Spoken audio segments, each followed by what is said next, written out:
Even if dreams can show us the future, this dream did not make sense. Must I never pass a lorry on a clear road? Can a dream show us the future and give us the opportunity of changing it? It is hard to believe. If we can see the future in a dream, then surely the future already exists. If it does, then we are not free to act in the ways we wish to. We are not responsible for our own lives. Before I tell you the dream, I must explain a little about the context. It was the summer of 4 years ago, and I was driving my family back from Italy through the south of France. My son had not yet learned to drive. My daughter was too young, and my wife doesn't drive at all.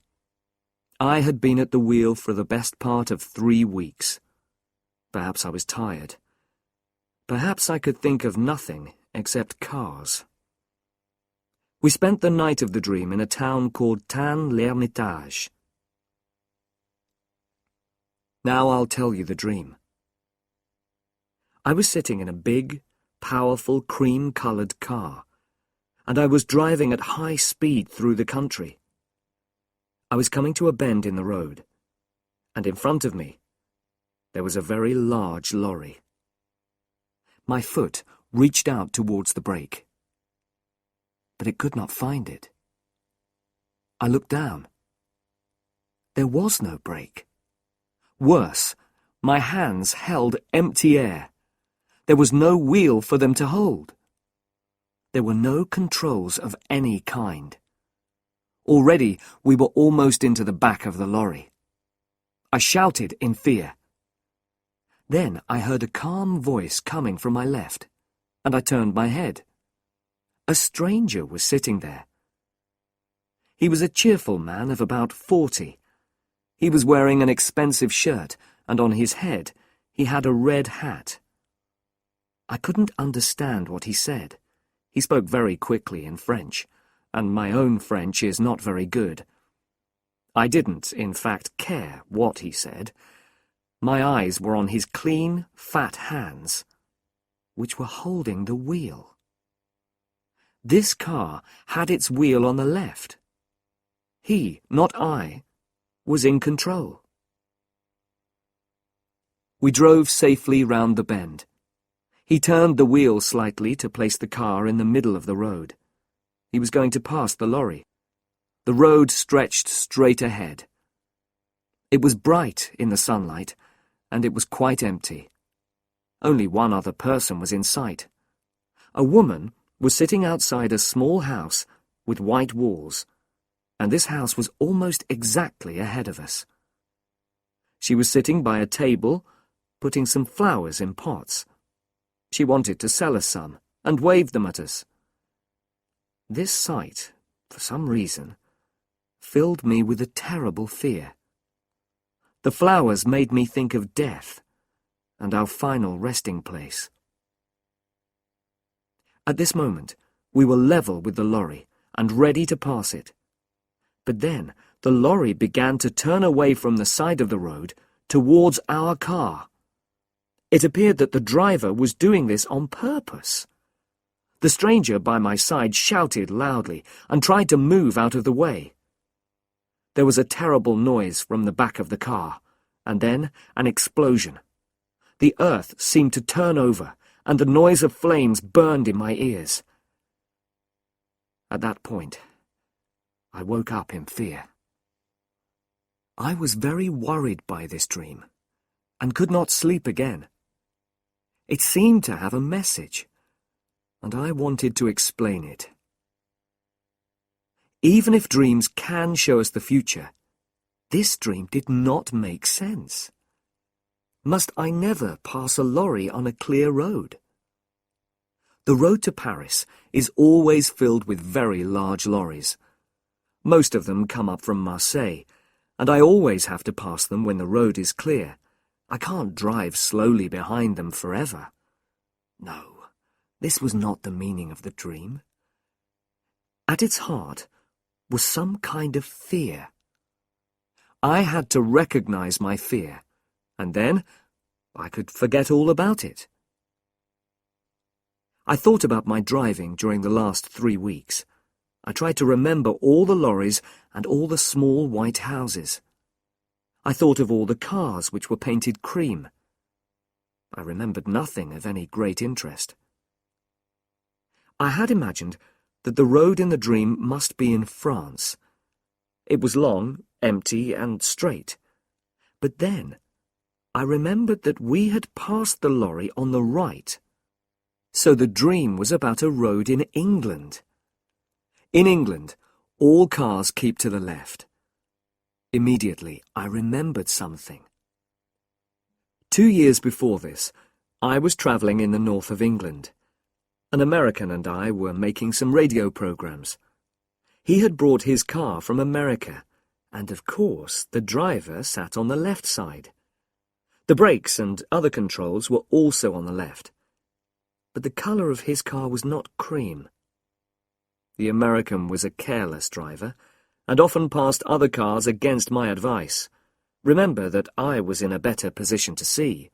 I was sitting on the right.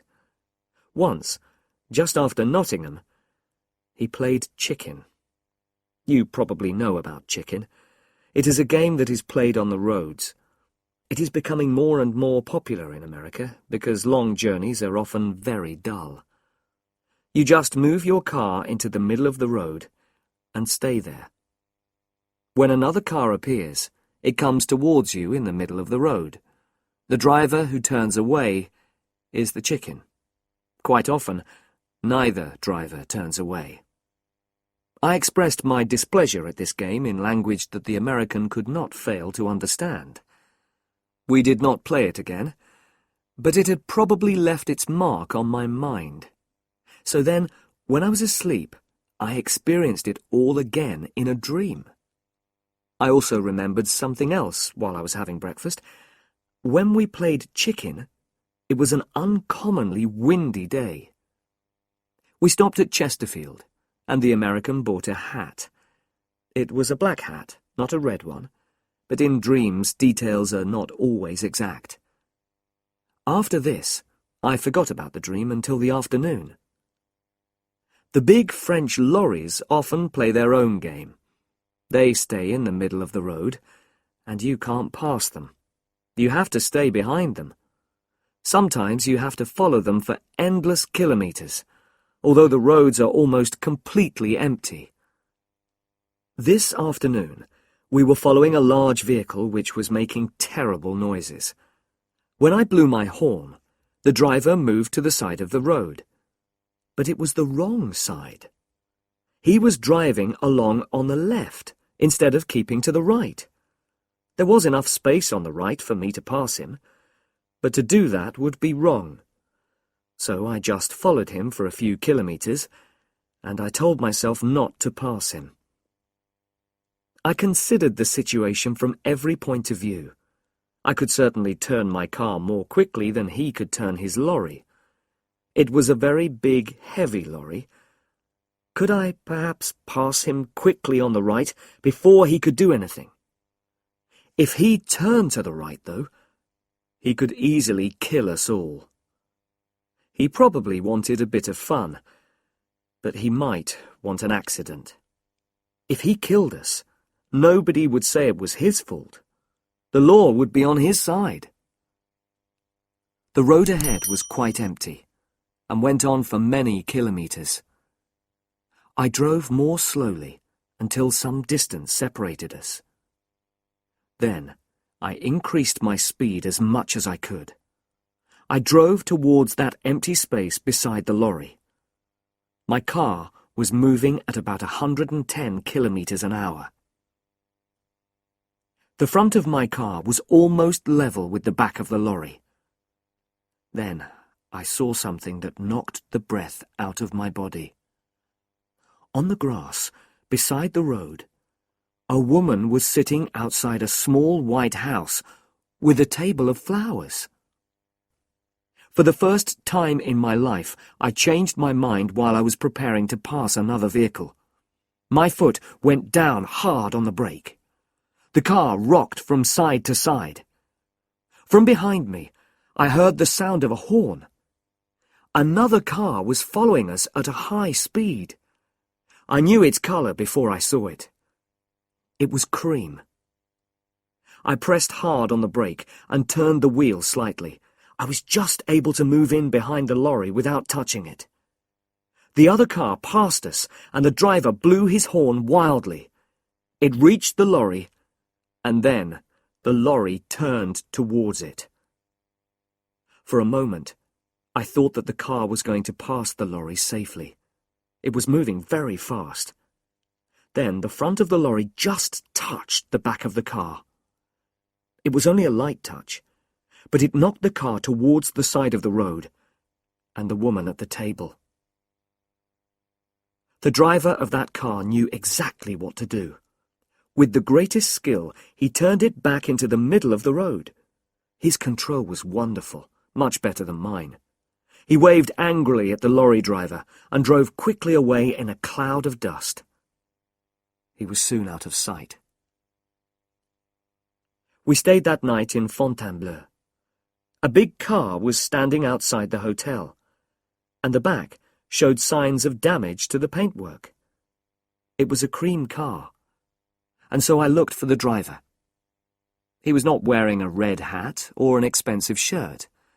He was a young man from Paris, not like the driver in my dream. He spoke good English, so I asked him if he would like the number of that lorry. I had noticed it, and I was happy to give it to him. But he only laughed. The law won't help you if you pass on the wrong side of the road. To him, the whole thing had been a game. "It tests your skill," he said. "If the car is powerful enough, you can do it. But you couldn't do it. Not in your car." I didn't tell him about my dream, my reason for not passing the lorry. There was no time. He was in a hurry and wanted to reach Paris quickly. It made me think, though. I don't really believe in dreams, of course, but some things saved us all from a terrible death.